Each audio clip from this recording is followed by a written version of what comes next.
So, good evening, everyone. My name is Dr. Valencia Walker, and I am absolutely thrilled to be a small part of what is sure to be an amazing conversation this evening. Now, I'm going to do something that they claim that Black women don't know how to do, and I'm going to sit back and listen and hear what you are going to just learn so much from three absolutely incredible, phenomenal Black men. See, I already said women. This is all about the men tonight, everyone. So thank you so much for joining us. You are able to send questions to us, but we are going to start with a little bit of a conversation, and we have a lot to cover. So let me start with introductions. First, welcome to Dr. James Washington III, who is a neonatologist in California. And as a physician, he is absolutely dedicated to taking care of sick babies, to teaching and mentoring, and he is also a proud father of two. Next up, we have Mr. Kermit Walker, who is coming to us from the Atlanta, Georgia area. He is an entrepreneur business owner, owns his own State Farm insurance agency, and he is the proud father of three. And last but absolutely not least, another amazing entrepreneur, solo business owner, Mr. Chris Williamson. Mr. Williamson is a coach and is able to inspire you and guide you into living your best life. So, everyone, please join me in showing them a little bit of love. Good evening, gentlemen. Good evening. Good evening. Good evening. So I want to jump right in because I know this is going to fly by the time that we have together. And we are coming up to Father's Day. And we know that often we hear the stereotypes, which is the title of our webinar, Shattering Stereotypes, that Black fathers are absent, that, oh, we hear that term, my baby daddy, and all these other negative connotations. I will tell you, I actually am a daddy's girl. And I have grown up with wonderful friends and family that are dedicated Black fathers. That is not my reality. But I do acknowledge that this can be a really challenging topic for some who've had a very different lived experience from my own. I've also been struck by men that have been very intentional about breaking previous cycles of negativity and harm and how they did that. Now, I want to give you an opportunity to share a little bit about your own journey into fatherhood and what that's been for you. And I'm going to start by framing it with the song lyric. I heard a song on the radio one day, and the song was like, and the doctor said, "How you doing there, Dad?" And that was the first time someone had ever called me dad. So, with that in mind, I want to open it up maybe to Chris and just share a little bit about what that journey into fatherhood looks like for you. Thank you for that. The journey for fatherhood started for me in 2015. And for me, initially, it brought fear for being a first-time father with no experience of having a father. So I tried to implement, and I wanted to implement all the things that I didn't have as a child. So I wanted to put all that love that I had into my children. So then 2017 come, and we was having a daughter, but we lost her to anencephaly. And that's just a disease that, the skull doesn't form all over the brain. So that was challenging because I wanted to understand that impact of loss that my wife was feeling, but also have my feelings, but I didn't want to overbearing because I felt she had the more important role because the baby's inside of her, of course. So that was tough. But then, and then we found that out during the gender reveal of what type, the gender of the child, which was going to be a girl. So getting over that was difficult. But then 2018 come and I discovered we're having twins. So I guess I got double for my trouble. And but that showed me that I need to be emotional, especially once they arrive, because then I want to show them what love look like from the opposite sex, because I know that's important for females, and this will be their first time to see what a father or what a male or how a male is supposed to treat their a female. And that's how fatherhood, my journey started with fatherhood. Wow. So, first, my condolences on your loss. And I think I'm going to go to Kermit next, but we'll come back around to that and maybe provide a little bit of context and maybe have Dr. Washington speak to that a little more. Because I know one of the things we try to do in all of our conversations is I'm often reminded doctors talk like doctors. We're not here to talk like doctors. We're here to talk like real people and what that means. So we'll come back around and maybe just help people understand what that meant for you all to go through that, but also kind of offer that medical side too. But Kermit, let me pivot to you and ask you a little more about your journey into fatherhood. Yeah, well, thank you. First, I want to say Happy Father's Day to everyone. We want the first one to say that. You guys matter, very significant role, and I just want to make sure you know that. Um, with my journey, I can't start my journey without first kind of thinking about my father. My father was very important to me, a role model for me. But even when I think about my father, it was his second marriage. He had already had 9 children, and I think he wanted to be really deliberate the second time around about what that looked like because he was absent the first time. So he was very purposeful in kind of how he raised us. And the thing that I always remember, he was a disciplinarian. My mom was very nurturing. But with my dad, I don't ever remember him like hugging me or telling me he loved me, but I knew that he did. And that was important to me. So as I, started to get older and I knew that if I had kids, I wanted to emulate and take a lot of things from him, but also kind of be even a better version, if that was even possible, just kind of build upon that. So when I had my first child, it was 2009. And it was interesting because I kind of knew it before my wife. I just kind of felt it. And sometimes, men, we have children, it's not planned, but I was kind of planning this. So we planned it. And we had our first child. And as soon as we found out we were having the first child, my wife lost her job. So she got laid off. So immediately I was like, okay, what do I have to do? I started working 2 jobs. And I did that for like 4 years until we found out we were having our second birth, which ended up being twins like Chris.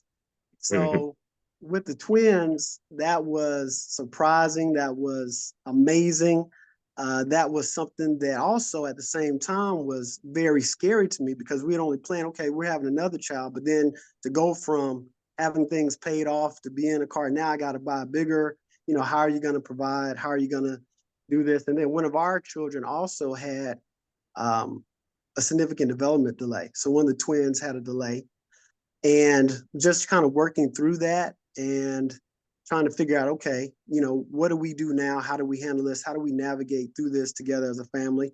And, today I can say, that we just got back, I think 6th grade, all A's and B's, did a lot of work, just reading with her, trying to break some of those stereotypes, reading with her every night, bathing them, potty training, just doing a lot of things, try to help out.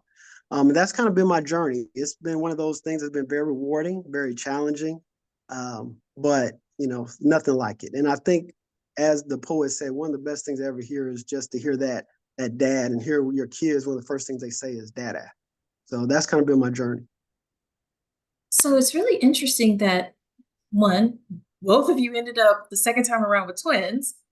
But then, two, both of you, even as you've gone through your fatherhood journey, you've had to interface with the healthcare system and deal with hard things. So, Dr. Washington, not to put it all on you, but definitely share your story about your journey into fatherhood and particularly what it looks like seeing the work that you do as a physician that takes care of these types of children that have health problems.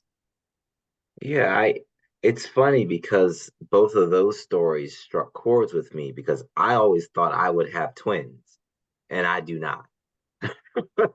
I thought I would be able to plan that out like I did most things in life, and that did not happen. My mom is one of seven. My dad is one of four, so I always thought I would have a very large family. I thought I would have 7 kids. And as I kept going up through college and started seeing my colleagues and my friends, and everyone was two kids and a dog, kids and a cat. So I was like, oh, maybe I'm supposed to have just two kids. No, I want seven. So then I was thinking, oh, maybe it'll be five to three. Or if we go to three, it'll be two boys and a girl. That's exactly what it was going to be, twin boys and a girl. And then my first daughter comes, and she's absolutely incredible. Legit, my carbon copy. So much so that I have to laugh and giggle when she does certain things, and then I have flashes back of how people would interact with me when I would say things that were a little off the cuff. And then the second baby came out, and it was a girl as well.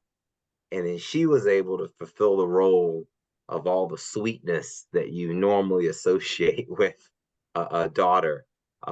It's so empathetic. Like she can, when she was very, very young, she can go in a room full of 30, 40 people and find the people who were hurting and just grab them and say, are you okay? Like I've seen her do this. And people would break out crying because she just had that. She's a Libra, if you're into that at all, but like that softness and the empath of a Libra oftentimes just kind of shines through with her. And it was the beautiful mix. I mean, God had his plan and I had mine, and his was way, way larger, way stronger. Um, so my daughters right now are 12 and 10 and doing absolutely incredible. I've always embraced the role of fatherhood. I was part of a military family, and my father was in the home most of my life. My parents ended up getting divorced in high school, but before that point, my dad taught me everything. Um, as much as this sounds kind of crazy, especially nowadays, but I felt he taught me how to be a man. A lot of the things that I take responsibility of in my own household, I remember as a child looking at him thinking, I don't need to worry. I don't need to be concerned because he got it. And I was like, I can't wait to have my own family one day. Will I be ready? And I felt like he made me ready for that. So I was very, very blessed. I think being part of a military family in a small neighborhood, a small community with my dad present helped imbibe a lot of those things and a lot of those values into me to being a dad. So I know being called a dad the first time is very scary. From the doctor standpoint, I'm intimately involved in that transition process as a neonatologist. I'm usually at the delivery taking care of the baby. And if the baby's sick, then I take the baby back to the neonatal intensive care unit and help with that part of it. But I'm often there when dads are called daddy for the first time. And I believe the older I got and the more I understood fatherhood, I was more sensitive to that point, like giving it time to set in versus taking it for granted, I would say. That's amazing.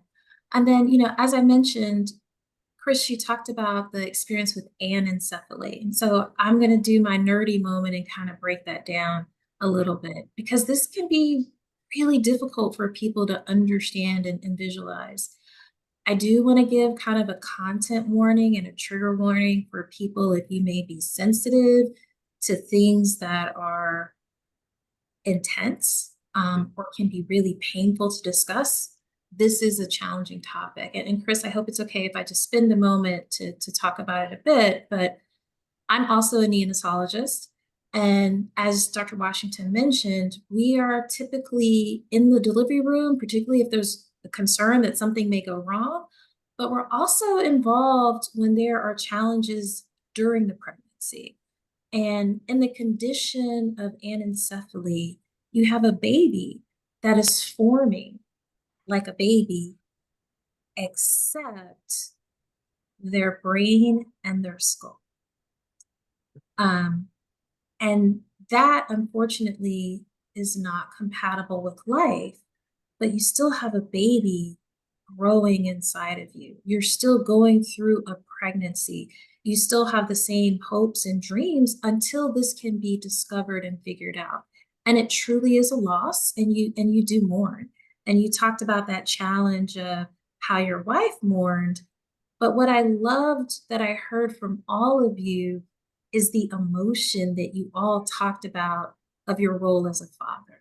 And even though you may have gotten to your fatherhood journey in different ways, we often don't give men, especially Black men, a space to talk about that emotion. So, Dr. Washington, what you said about giving time for it to sink in, I think that's really an important point, and I think it's critical that we honor that. Now, I'm going to flip it the other way. So, we've talked about your journeys, and you've talked about for Dr. Washington and Mr. Walker, how your father shaped you. And then, Chris, you talked about how the absence of a father shaped the father you knew you wanted to be. For each one of you, and again, I'm going to start with Chris, Mr. Williamson.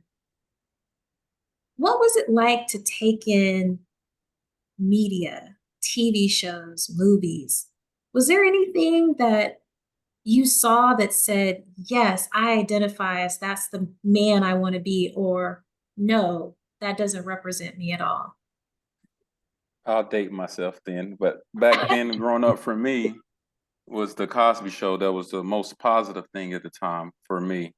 It depicted a family that had a Black family to where everyone has I mean, the two main characters, Claire and Cliff, had careers, and based on portrayed not going now forward, there's not a lot of Black sitcoms that shows that depiction of a Black family all together, figuring out problems from the teenagers and things like that. It's always showing us being absent fathers, or they show the single mother struggle, which is, I come from that, so I understand it. But there are Black men, as you know, that's out there and doing the work.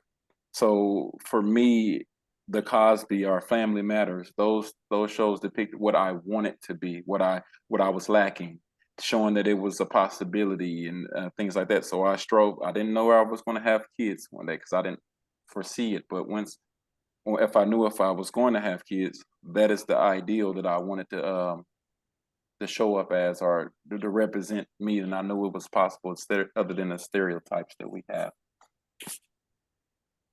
And then going to you, Kermit.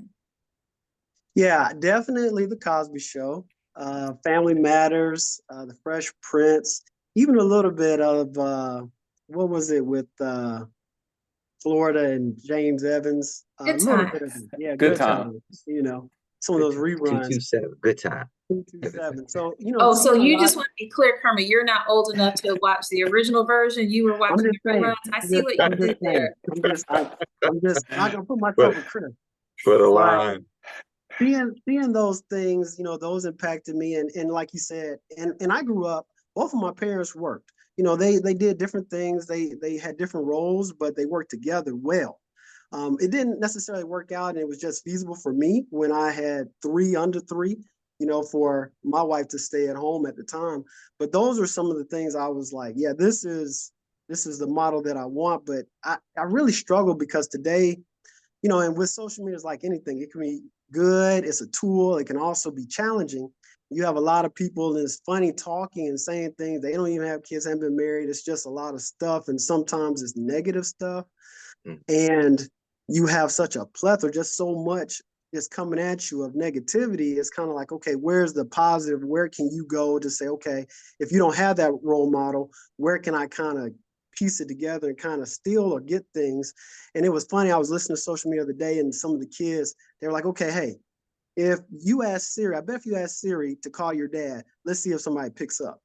And it's kind of sad, but they got hyped about it. And it is good that both of them in this scenario, young Black males, were able to call their dads, and they were going to see who picked up, that they could call it. But the fact that, it's just the things that are perpetuated is tough.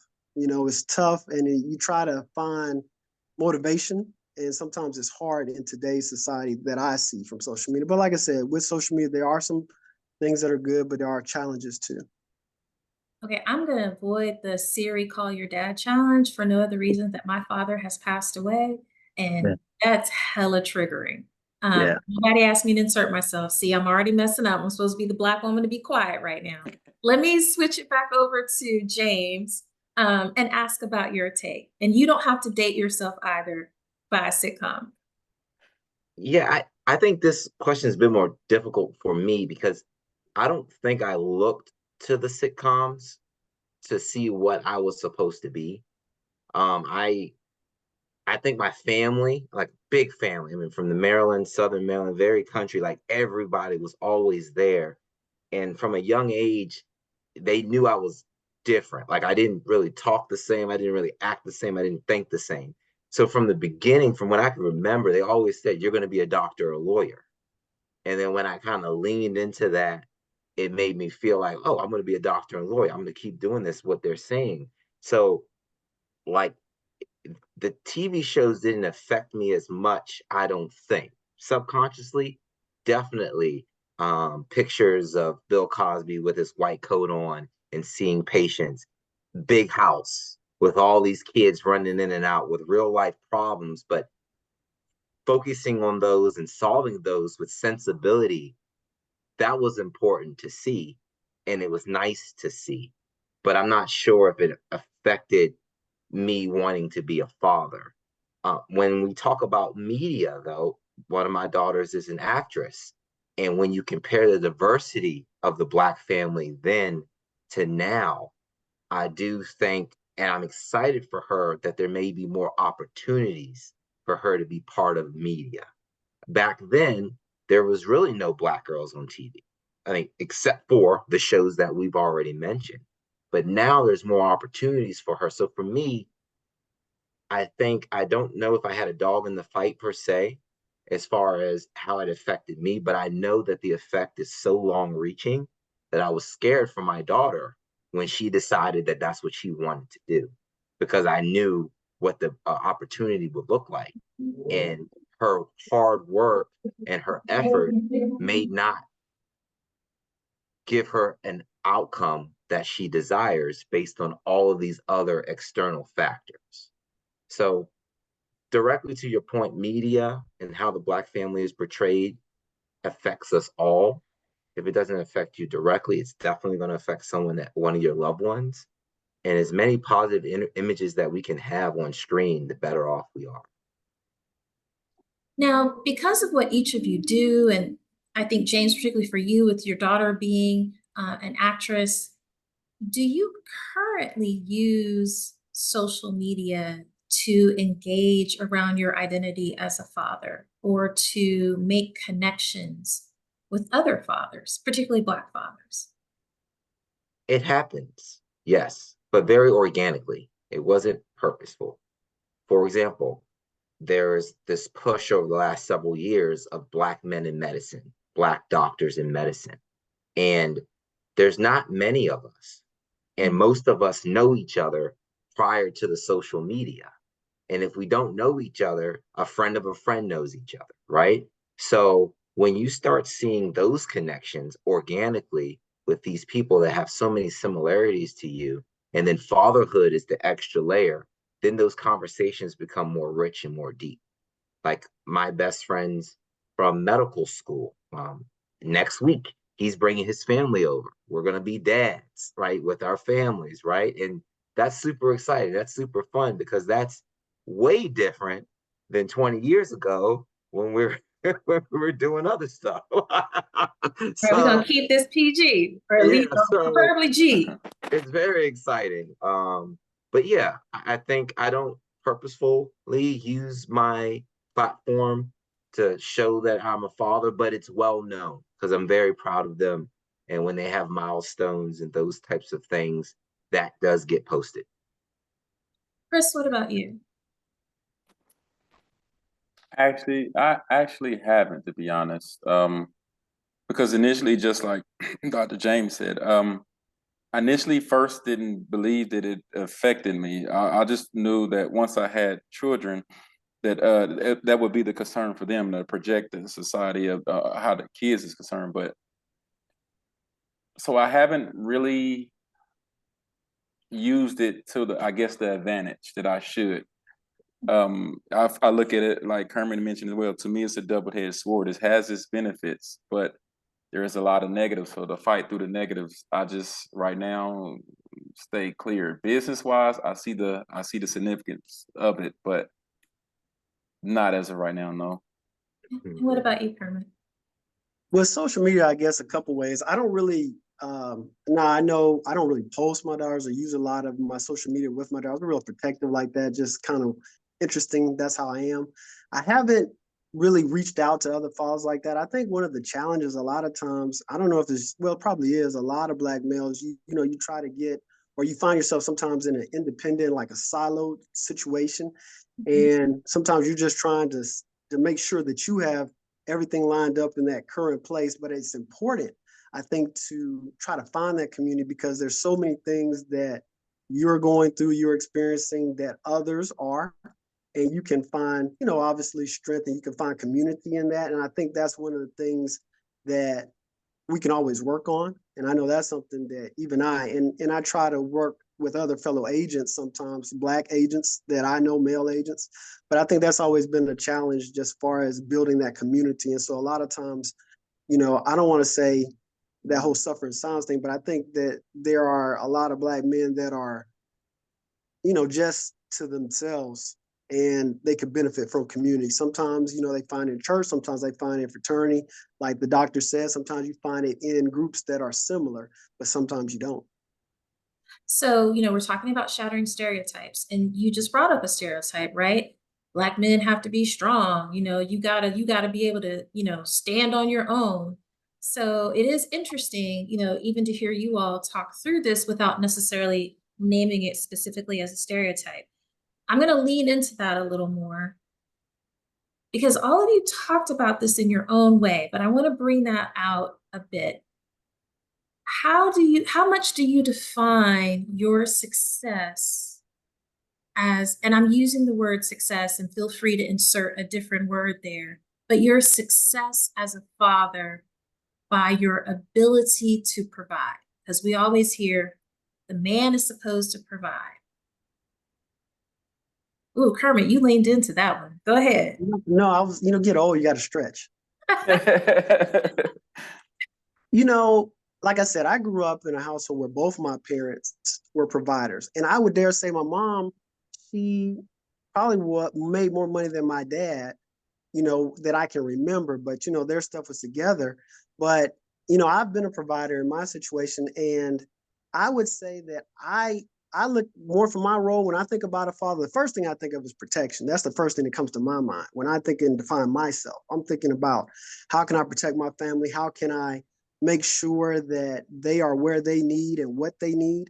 And a lot of that is being present, you know, and that's the challenge, because there is that providing, and you always have the balance of time versus money, you know, the work versus being present.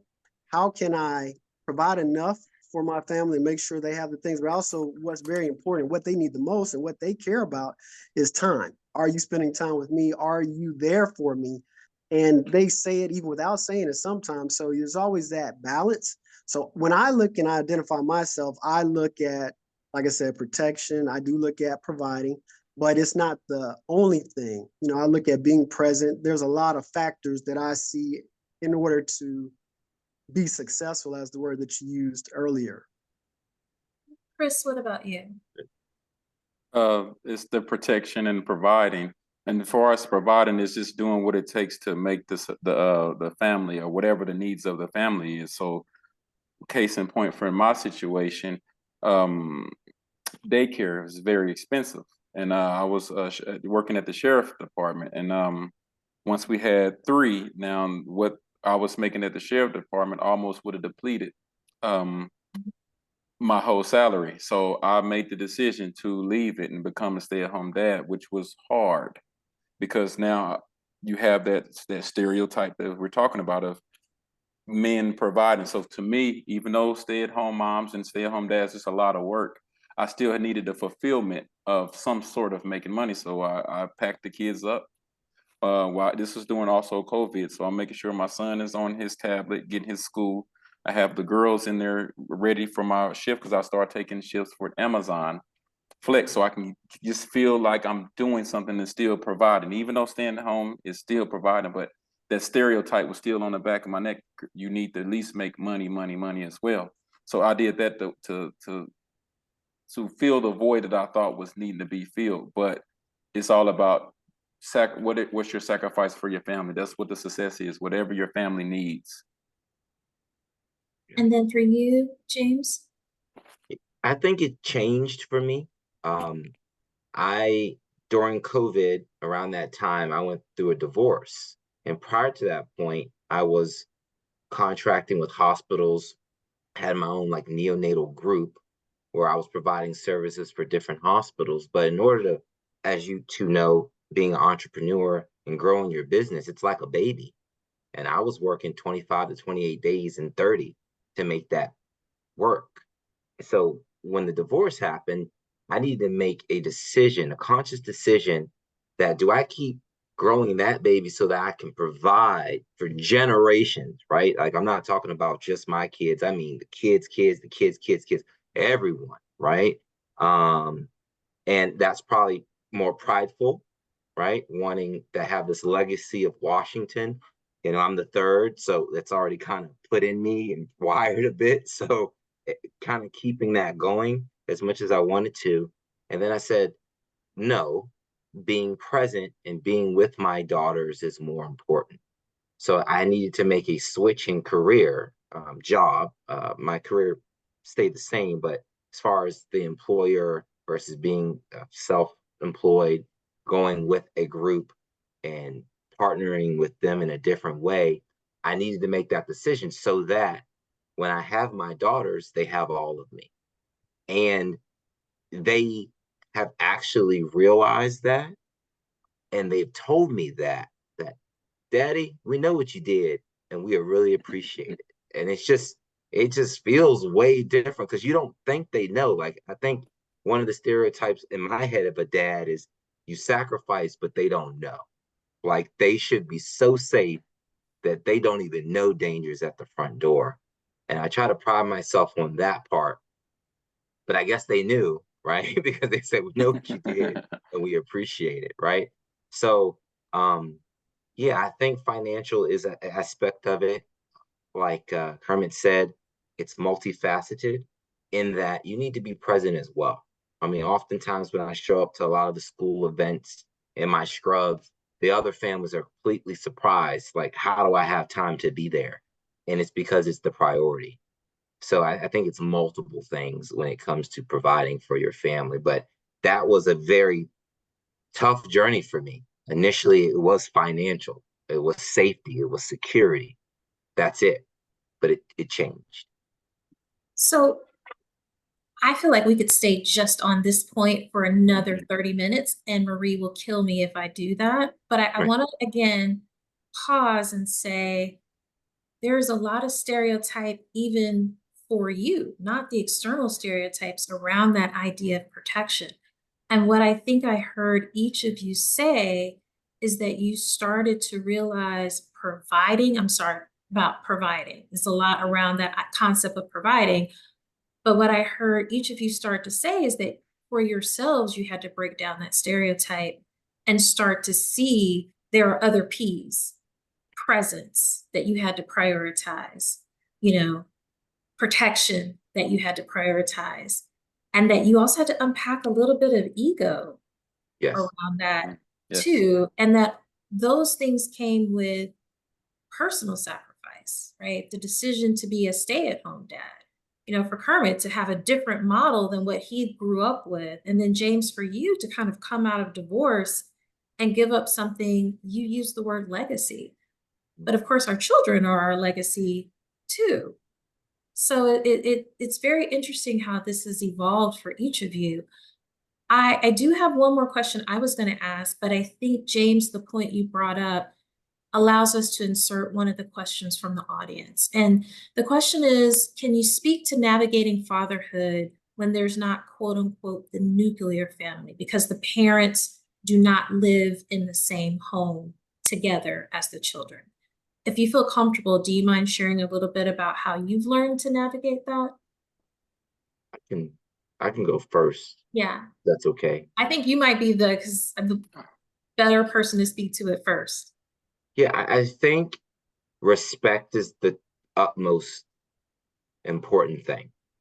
And I think if you can come from an empathetic standpoint, so for example, if you disagree on what we should be doing with the children or what we should be doing with the kids, pause, Try to respect that person. Try to understand that that person legitimately thinks what they're saying to you is the best thing that we should be doing versus it being an attack, right? Versus it being something just to go against what you think should be done. And I think you can sum all that up into saying the benefit of the doubt. Like, this person wants what's right. We want the same thing for our kids, but the journey to get there we may disagree with, and that's okay. And that's allowed me to kind of step back and be more calm with a lot of the decision making, because overall I do know that we want what is best for our kids. And even if those things are different, or even the way we want to get there is different, at the very least, I know that they want what's best for my kids. So trying to find commonality, like with anything, will get you a long way when you're trying to navigate the non-nuclear family. Now, the other thing that I was going to ask, and I just kind of wanted to lean more into this idea of providing, is have you found that how you interact with your children changes when you think, because James, you mentioned, I thought I was protecting them and they didn't see the sacrifice, or, and Kermit, one of the first things you said was protection. So do you see that how your ability to provide and protect changes the way you interact with your children? And Chris, maybe I'll go to you. I would say for me, patience was comes to mind when that question comes up, to how I interact. Instead of listening, patient and listening, being there and being present in the moment. For me, I'm always a forward thinking ahead of, trying to think ahead of time to make sure everything is per se right or correct, but patience on how I interact, because kids are a sponge. How I will react and how my wife will react also would show 9 times out of 10 how they will grow up and react to things and situations in life. So patience and allowing them to understand how to effectively listen and not just wait for me to speak, or when I'm done speaking, then they speak. Listening, hearing what each other is saying to each other, so we can formulate the best decision, or whatever the scenario is, we can come out with the best outcome that we can. So I would say patience and listening. Kermit, what about you? Like I was telling Chris the other day, when I had my daughters, they created a softness in me. I don't know too many guys once they have a daughter that it won't make them soft, because there's just something about them, that just it just happened. And with my daughters, I was fortunate for the first 3 years of their life. I had stopped working 2 jobs. I was able to kind of be with them remotely, so I worked from home. So I was fortunate to do that and spend a lot of time with them. But as I've tried to spend time with them, give them space to be themselves, to communicate, and not just shut them down, to be there, to, like he said, listen, be patient with their emotions, which was something that I wasn't necessarily accustomed to, but just trying to keep those lines open. So I try to be deliberate about being there, like I said, and that part of that protection, or is saying, okay, I am here for you when you need me, and I'm also here for you when you think you may not need me, or you may not know when you're ready. So I would talk to them. I communicate with them for things like, okay, I even asked them, hey, how would you describe me? Use an adjective to describe me. How would you describe your father? Because I want to do a 360 on how I'm doing. I don't want it just to be like whatever I say goes. I want to have that openness, and it's touching when I hear how they describe me. Like, one said loving, and I'm like, man, that got to me. Then one was like very important. One was like awesome sauce. So just keeping those lines of communications open, being purposeful. I try to take them because I know my time is limited sometimes. So can I take them to work? Can I pick them up, go to school? So I have that time to kind of set the atmosphere with them. But it kind of, that's what I would say. It's interesting. You use the term 360 evaluation. I typically think of that in the business world. Yeah. but you're making a business case to how to improve as a father. That's really Well, fascinating. One, that you trust and respect your children that much. Mhm. well, low key, I think it's kind of a business. You know what I mean? Yes. And low key, it's like that. I think.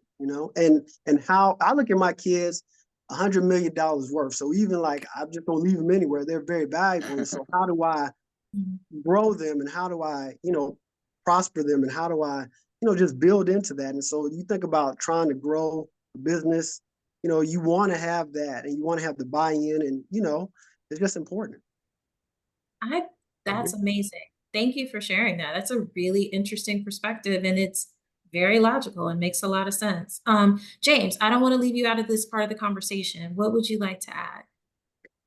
Not much. I mean, I think patience is the key word on that. I mean, as you're providing more and you feel like you're doing a good job with your kids, you may not need to be as patient because you're probably in a better mood. If you're feeling things are getting a little bit tighter and you're running out of time or the planning is not appropriately there, you're likely to be less patient. And you have to pause, take a deep breath, and be patient because those are the times where the kids are going to remember, oh, when dad was stressed, he did this, he acted this way, or he said this. So I think patience. And for me, time management helps with my patience. Like if I need to do a bunch of things in the morning, for example, my dog is elderly, so he needs a lot of work in the morning before I leave out the house. The girls need to get ready, so I get them ready for school. They got to get their lunches packed. Then I drop them off. Then I head off to work. If I'm tight on time, daddy's different.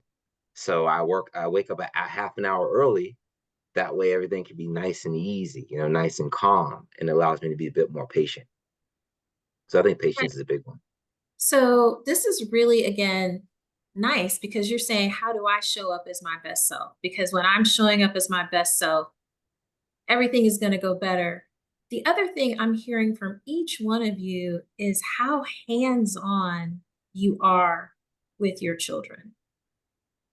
I'm going to see if I have time to come back to that soft comment, because I think there's a little stereotype mixed in there.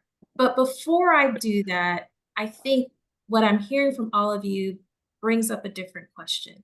So we've talked about the traditional role of the father as the provider, the protector. You all have pointed out the other P's, patience, presence, and I love that you added those P's as priorities. What do you find, or what do you consider maybe non-traditional roles that you play in your children's lives, but you still identify that as you being a good father to your children? And I think I'm going to start with Kermit this time.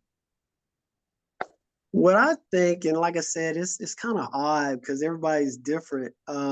Sometimes I think non-traditional roles, cooking, I'm like the primary cook, and I try to teach them how to cook. Um, like I said, I do pickups, reading with them, making sure their work is done. So there's a lot of things I don't know necessarily. Some people see those things as not necessarily traditional, but I don't think about it. I just try to think about what what I'm good at, or what I think that they need, and I just try to operate within that. James, I'm going to go to you because you've already talked about how your mornings start off. Well, yeah. So braiding hair, detangling, wash days. I learned all that. And it was crazy. But we made I'm a here game. for it. Yeah, Oh but we yeah. made a game, and I mean, and it was good. And then like their mother kind of took it over because it was like, oh, you're not doing it all the way right. I appreciate it, but like let me go and handle it because it ended up being like a thing. So I was like, all right, I'll do it myself. So I looked up the videos, got all the products and everything. And it was fun for a while, but man, it's hard. So that would definitely be considered non-traditional.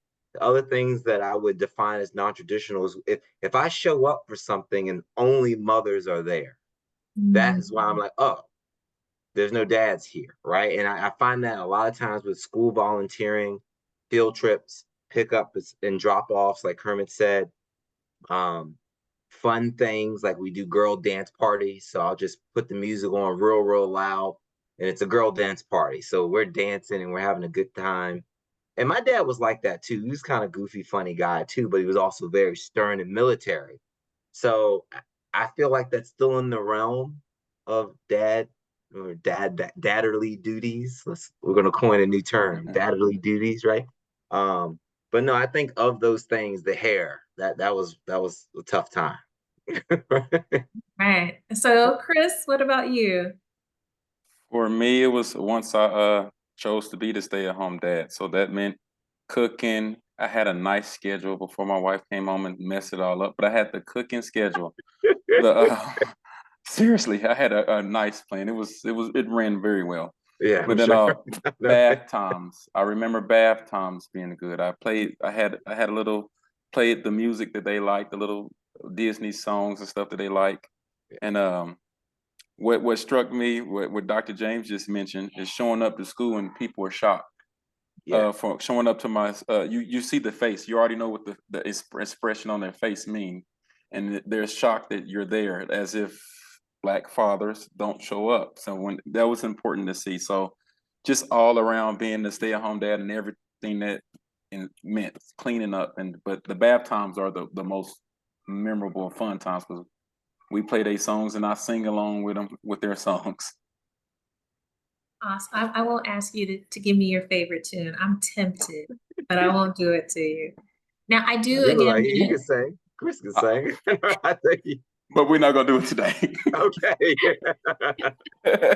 now there was a great conversation that came in from an anonymous attendee, and I think it's a great question to kind of take us back to where we started. And it's, what is your advice on supporting your pregnant wife?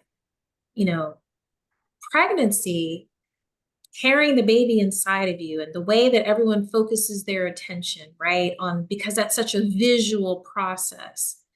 Um, and often the father kind of, there's not a direct role, you find your way. So what advice would you give to a soon to be father about supporting your pregnant wife, your pregnant partner, your pregnant girlfriend? And James, because you talked about kind of the first time being in that moment when babies are born. So I'm going to pitch it back to you to start off that response. I think the first thing that comes to mind is trust yourself, right? I feel like if you trust yourself that you made the proper decision with your pregnant mom or pregnant wife, right? And things change. Remember what the baseline is. Like this was the person I decided to make this change in my life with. No matter how that is changing that person, the experience, because it's different, right? Growing another human being is a very big deal. And it's hard to get through that entire process with grace. Like it's very difficult. So there's going to be times where there's going to be fighting. There's going to be times where they're going to need more support. And there's going to be times where you're going to just have to stand back and put yourself on the back burner for the overall goodness and wellness of that relationship and ultimately your child. So I would say if you're able to anchor yourself with, this is the person I love, this is the person I wanted to be with, this is the decision I chose to do with this person. It may not look completely like I wanted it to or what I thought it would be, but just having faith that it'll get back to that point, I think that would be very, very helpful.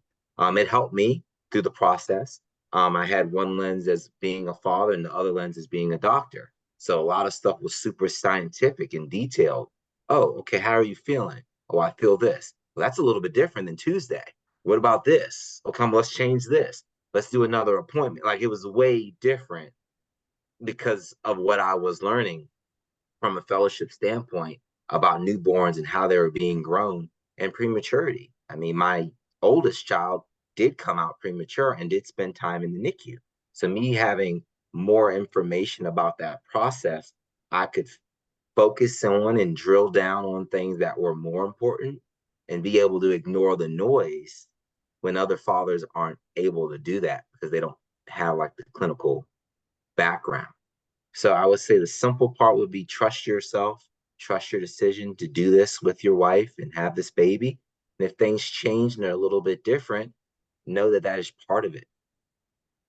I like what I'm hearing, or at least what I'm hearing from what you said is ignore the noise, right? There's so many other people that tell you how it's supposed to be or how you should be, but you're saying attune to your partner, attune to your Yes. wife, ask those questions, understand. Because there's no way to know, right? Which goes back to what you all mentioned earlier was communication.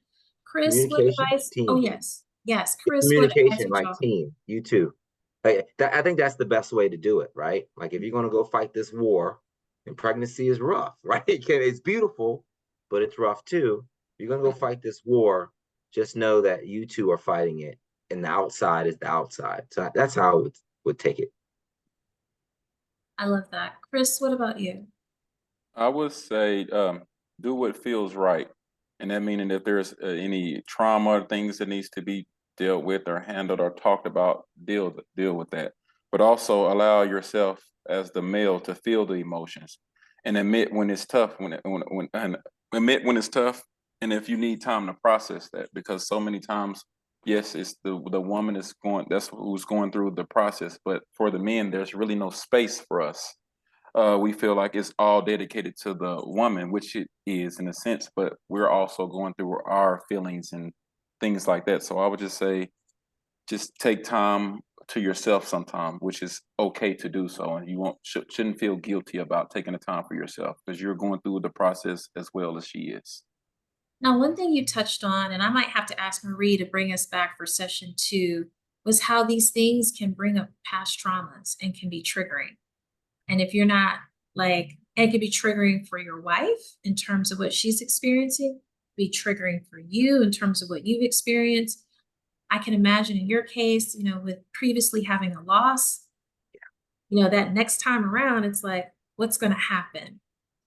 And I think you said sometimes we try to block it out and be like, no, no, no, no, no, I'm fine, I'm good. But you're like, no, you have emotions. Like, this is a real thing. So I like, you know, James is saying ignore the noise. And you're saying when you ignore the noise, you got to know some stuff will come up. That's what you focus on. How do we deal with this? How do we deal with this together? So, Kermit, I'm going to go to you and see what other thoughts you have on that. I think a big part is just being empathetic. Having a baby is a serious thing, and I had, unfortunately, it wasn't. I had my puppy love girlfriend. She died having birth. Wasn't my child, but just knowing the serious of the matter and just thinking sometimes like, man, what would it be like to have 30, 40, 50 pounds extra on? What is that like? And just knowing the seriousness of that, I think you just have to be attuned to that and have that patience and understanding. And even when the baby is born, everybody's all on the baby. You still got to give some attention to her because now she's had that baby. And then even after you're sitting around the house, how can you help out? Like I said, I mean, I had 3 under 3 one time. I changed like 35 diapers in a day. How can I help? I mean, you have to be locked in and understand we're doing it as a team. What's the bigger picture? Yeah. So that's really, I mean, I want to thank all of you for how open and transparent you've been with, the things you've shared that have been good and amazing that, make our little hearts go flutter, flutter, but also you've been open about your emotions and things that were hard. I can't imagine, I'm sure there had to be a little trigger there for you, Kermit, when you say someone that you knew and loved died giving birth, and here you are taking this journey into fatherhood. Part of why birthing the magic exists is because we are trying to tackle the Black maternal mortality crisis. And we realize that fathers are a critical part of that. So, but you experienced that loss, you experienced that trauma too. So thank you all for showing up tonight and engaging so much. Oh my gosh, we only have 5 minutes left. There's still so much we could get to. You might get out of that soft question, but I will say this. I'd like to take a few minutes and give each of you just a moment to kind of share what comes top to mind about what you have felt has been the most important thing about being a father, and I'm gonna use a common question. What's the advice that you would give to your younger self about fatherhood? Something that you didn't know then that you know now. So How young? pause Like because I before see the all you all kids? thinking. Okay, but James, you're ready. All right, let's No, go. no, no. Like what? No, I had another follow-up question. Oh, hold on, I have a follow-up question. So like before the kids, or like young James, young dad now, or like how far back can I give this I information to? so I think different people have their moments of clarity at different ages. Yes, So whatever you think was that kind of pivotal point in your life where maybe you needed to hear something that would have set you on a direction sooner, easier, faster. sooner. Okay, yeah, because I did hear the things that I needed to hear to change, Mhm. but I feel like I got them at the right time, but maybe sooner would have been a bit better, but I don't know Okay. if that makes sense. Like That makes sense. No, right? that makes Yeah, sense. So what yeah. were but even that, what was that advice? Well, I think it was um it was more so let the kids be kids, right? I when my oldest came out again, she's just like me. So I was like programming her to do X, Y, and Z. And it was fine. Like she was doing everything that she was doing. But then when my second one came, she wasn't like that. So I was like, okay, I'm doing it wrong. So I would try it and I would try harder and I'd try harder. And it was giving me better outcome. But then I had a conversation with someone who was much older, who had like their daughters in piano, and talked about how, well, I wanted my daughter to be a professional piano player. She ended up quitting because it was too much for her. And now she plays for fun. And I was like, well, how does that make you feel? Like, is that a failure? Right? Because the goal was like a professional piano player, and now she just does it for fun. And then they said to me with a straight face, she's happy. And I was like, oh, like, like it kicked me in the chest a bit. I was like, oh, all right, you pushing these kids at what expense? Like they seem happy to me, but over the years, will they still be happy? So that let me let up a bit and let them find their own way and figure out what they wanted to do. As long as I'm guiding them in the right direction, I'm allowing them to get there versus me telling them how to get there.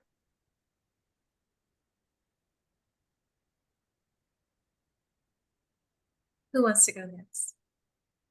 You want to go, I'll go. Chris? Yeah, I'll go ahead, then I'll let you end it. For me, it's just the presence, just showing up is half the battle. I believe that kids don't care about the things that you can buy them. They just want your presence. And being present for them despite the lack of whatever you can buy them and all that is more important, because to me, memories are created within action, not what you get them. So being an example for at least my kids, so they'll know how to be a parent or a good parent without trying to learn on the fly like I did. Mm. So that's where I would go with it.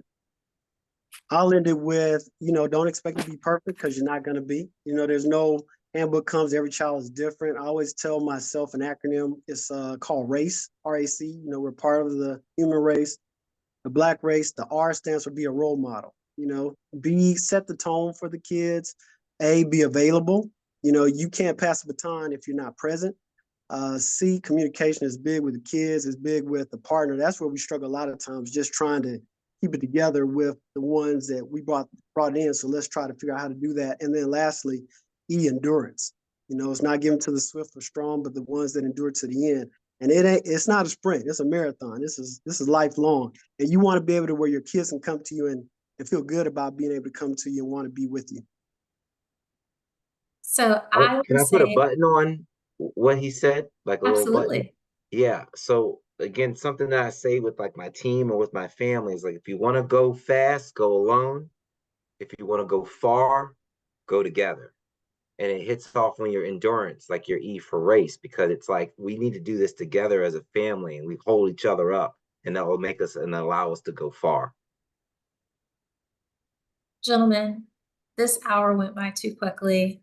I am so privileged that I had the opportunity to be a part of this conversation with each of you. I hope that all of your girls are daddy's girls and that you are completely blessed. And I thank you for being present fathers and understanding the power of presence and what that means. And so taking away those P's we talked about. It's more than just providing, it's protecting, it's patience, it's Yeah. presence. And I love that acronym about the race. So there was one last question about organizations Black fatherhoods. We'll definitely follow up with that on our website. We are going to have a session in July where we talk more and educate more about how you cope with other traumatic experiences. And because of what you shared with us today, we're going to make sure we include the father's voice and really think about how we continue to communicate together as a team. Thank you, everyone, for joining us this evening. Thank you for supporting the work of Birthing the Magic Collaborative. This session will be available to be watched at a later date. And please reach out to us anytime with questions, concerns, or ideas from future topics that you would like us to cover. Just as Kermit Walker started off, I wish you all a happy Father's Day. Regardless of how you experienced fatherhood, may you find joy in this time of the year. Thank you, everyone. Have a wonderful evening. Thank you, everyone. Happy Thank you. Father's Day. And thank you Thank you. again to all of you.